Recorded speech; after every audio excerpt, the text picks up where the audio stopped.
There are realms that the dawn has never touched, and silences that no prayer has dared to break.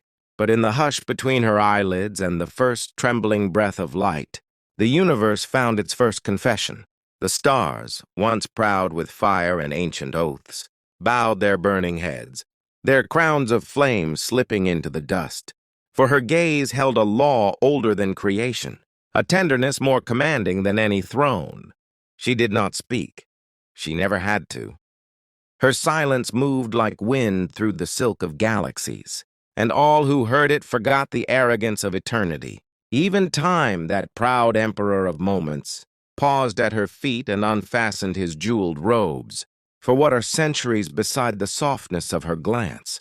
What are ages when her eyes decide to look your way? I saw her once beneath a moon drunk on its own reflection, and in that instant, I understood what the prophets meant when they spoke of divine ruin. There was mercy in her stillness, yes, but also a storm made of remembrance, as though she had seen the birth of sons and mourned them all. Her lashes curved like the edges of forgotten psalms, each one whispering, "Come undone, O flame, come undone." And so I did. Every fire in me unlearned its name. Every oath I had taken to stand tall before love crumbled like sand before the tide of her seeing. There are many heavens, they say, but none like the one that opens, when her gaze falls upon the unworthy and the dreaming. The desert knows her secret. It glows at night, not from the moon, but from the memory of her passing. The echo of her eyes brushed across dunes like a tender wound. Even the wind carries her shadow carefully, as if afraid to scatter it too far. Camels groan, palm trees bow, and poets lose their tongues beneath her unspoken verses. I have written of empires, of kings who wore thunder as crowns, of queens whose laughter carved valleys through fear, but she rules without scepter or sword. Her reign is woven in the way stars move slower when she blinks, in the hush that falls between heartbeats when her name is remembered. If power were perfume, it would smell like the air she leaves behind, that sacred mixture of jasmine, salt, and something too ancient to name. Oh, how she walks, not like a mortal crossing the ground, but like dawn learning to forgive the night. Each step a verse in an unwritten scripture, each breath a hymn the angels are still trying to translate. There are men who chase storms, and men who hunt miracles. I, a fool among them, chased her shadow through the folds of eternity, and found only my reflection kneeling in her eyes. They say stars kneel only before their creator. Perhaps that is true. Perhaps that is why they kneeled to her.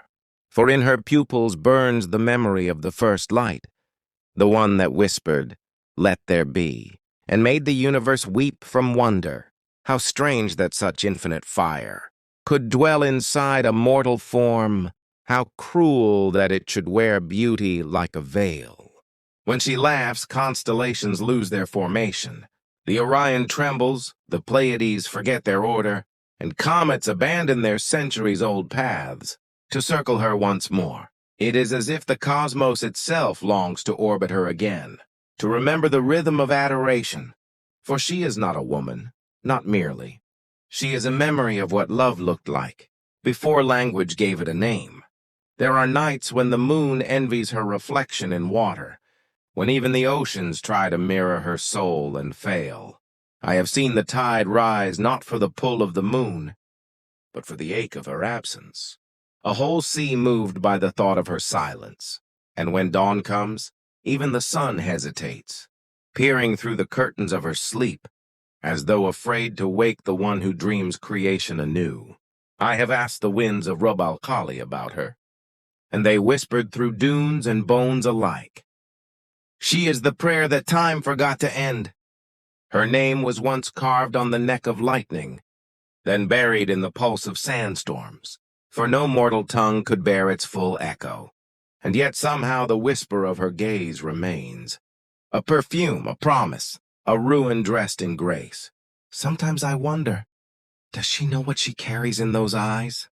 The rise and fall of civilizations, the heartbeat of galaxies, the tears of forgotten lovers. Does she know that the universe waits? For the moment her glance turns toward its edge, for even black holes blush in her direction, their hunger quieted by her calm.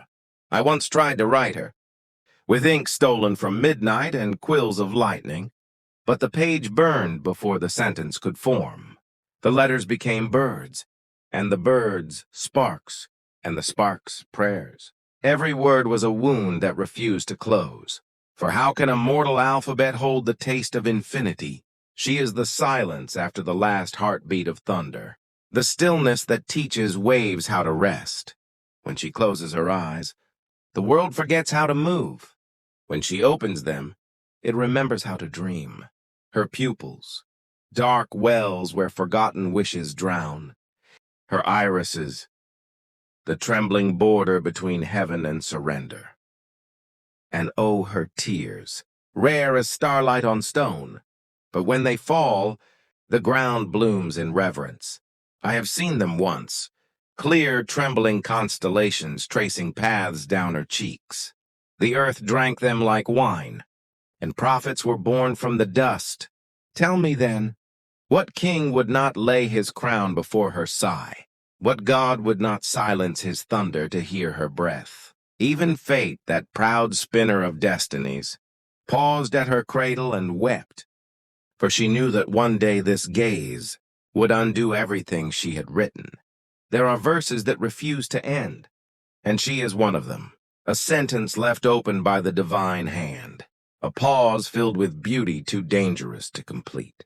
I have seen poets go blind trying to describe her, their pens breaking beneath the weight of devotion.